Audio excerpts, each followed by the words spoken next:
how about a refill? Okay. Jill. Honey. Hello, Jill. Dr. Rossi said you wanted to see me. Mrs. Thomas. Dr. Rossi. Yes, he called me. I'm glad I was in. You must have broken the Olympic speed record getting to the phone. Well, I was a little disappointed you didn't call me yourself.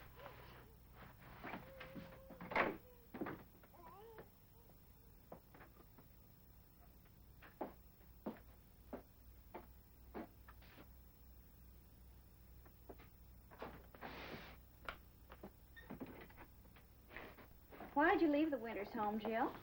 You talked to Dr. Rossi. You know all the answers. Oh, he didn't tell me anything except that you left the Winters. And you might still be here with Mrs. Jacks. She didn't tell me anything either. Well, she doesn't know. She doesn't know what? She didn't ask any questions. And I asked too many. That's my job. And you could make it a lot easier. For you to take Kelly away from me. Oh, I don't want that any more than you. Well, leave me alone, please. I can't. Look, she's my baby. I'll take care of her. How? Any way I can.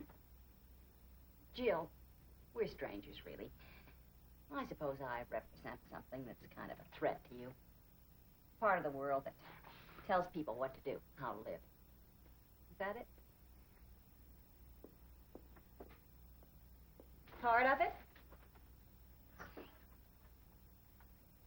If the Winters made some sort of moral judgment, I'm sorry. I asked them how they felt about you. I didn't think there'd be any problem.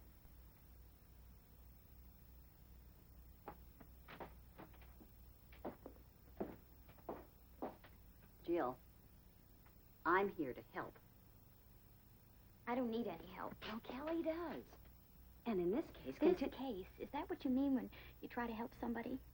The Smith case. Is that what Kelly and I are to you? Is that how I've made you feel? No, I mean, I don't know. I'm just tired. Well, that's understandable. You've been holding down 2 full-time jobs. It's hard enough being a mother alone without having to earn a living, too. That's why I thought the kind of work you were doing at the church, the fact that you could have Kelly there with you, might... Jill, we have to be realistic. You won't really be able to give Kelly a home until you've had a chance to get yourself settled. You need a permanent residence, you need a regular routine, and then Are you going maybe... to take Kelly away? Well, I think we ought to find a foster home for her for a while. Look, you'd know where she is, be able to go and see her, and you'd know she's getting the attention that she needs. And one thing I'd like to do while we're still together is to take her over to the hospital and let Dr. Markham, the pediatrician, look her over. I don't know. Trust me, Jill.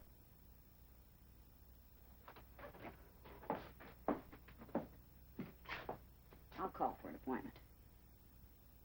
Is there a phone? In the tavern.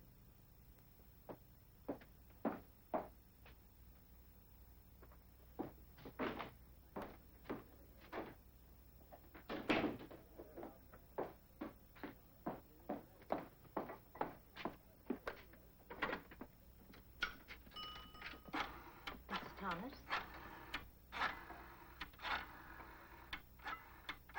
Is everything all right?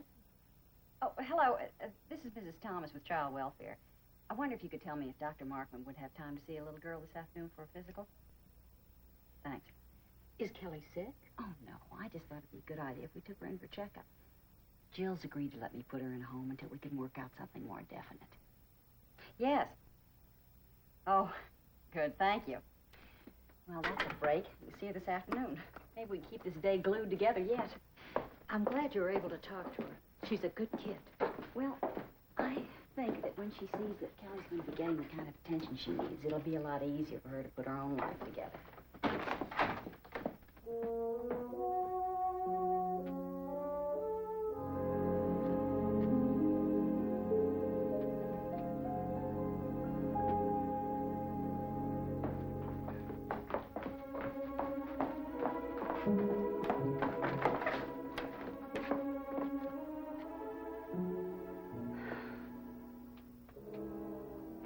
phone again, Mrs. Jack? Sure.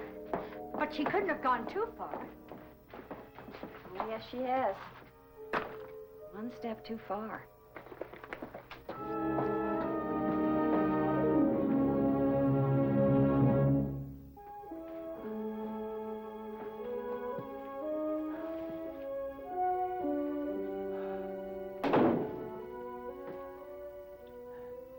Rod? Stephen, why don't you sit here so Rod can see?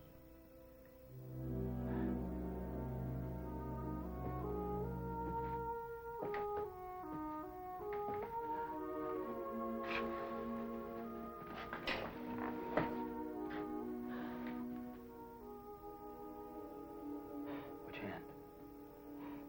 The left hand.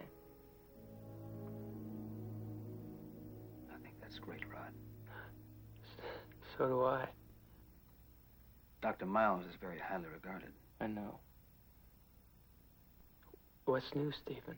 Rod, the nurse said you should get some sleep, and Rita's waiting too. Whatever you feel, I don't blame you. I understand. I'm only hoping that you might try to forgive me. Rod, if you're not feeling up to it... Thanks for coming by, Stephen. I had to see you. Sure.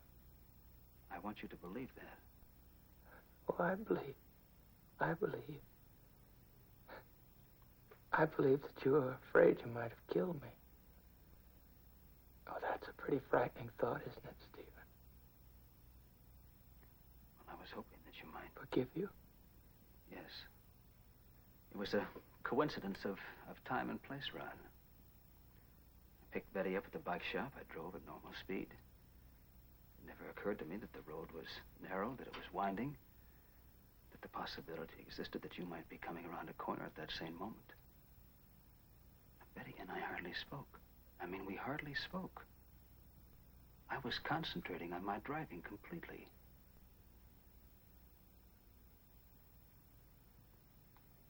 Well, there's no other way to describe it. It was an accident. Get out.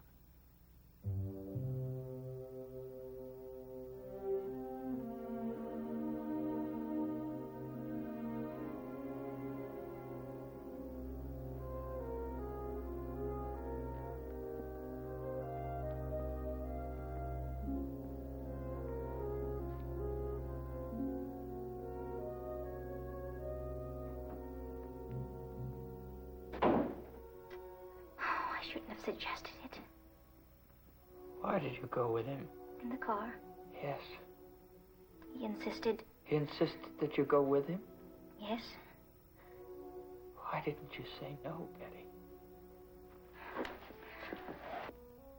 It was the way he insisted. He made such a point of it. He said there was a paper he wanted the three of us to see. He better pray I never get well. Rod, nothing happened. Believe me, nothing happened. I don't want you to worry about this right now. I know you always think that he has something on his mind when he's talking to me or standing next to me or just looking at me. Maybe deep down he has. But this time there was nothing. Not a word. You do understand that, don't you? Why didn't you say no?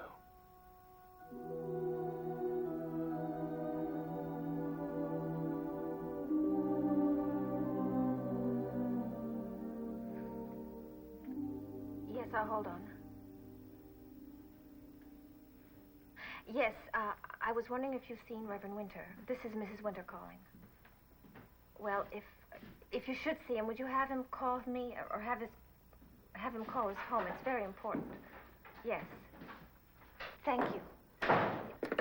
Tom? Tom, is that you? Tom?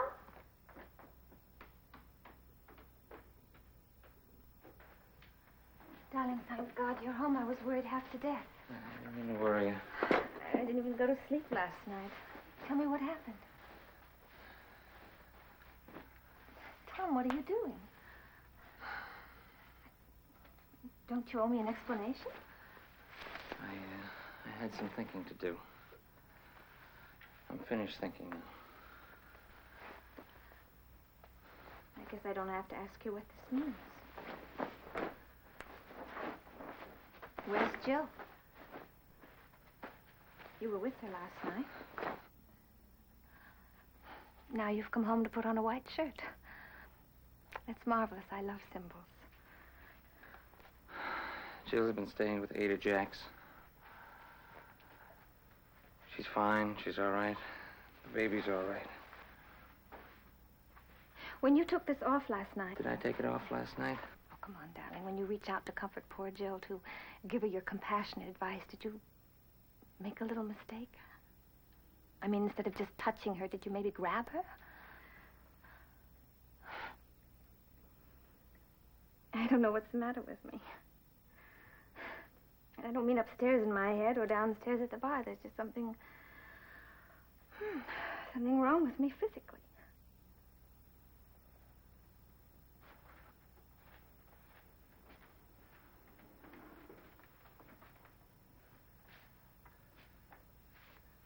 Susan, it's all over. You've won. Darling, I forgive you. Susan, you've won. Tom, darling, look, you've been involved with another woman, and Have I I? understand, and I Let me forgive by, you. please. Tom, we've never had secrets from each other. I've always told you the truth. I've never lied to you about my drinking. Now, please. Please tell me what happened last night. Goodbye, Susan. Darling, I forgive you.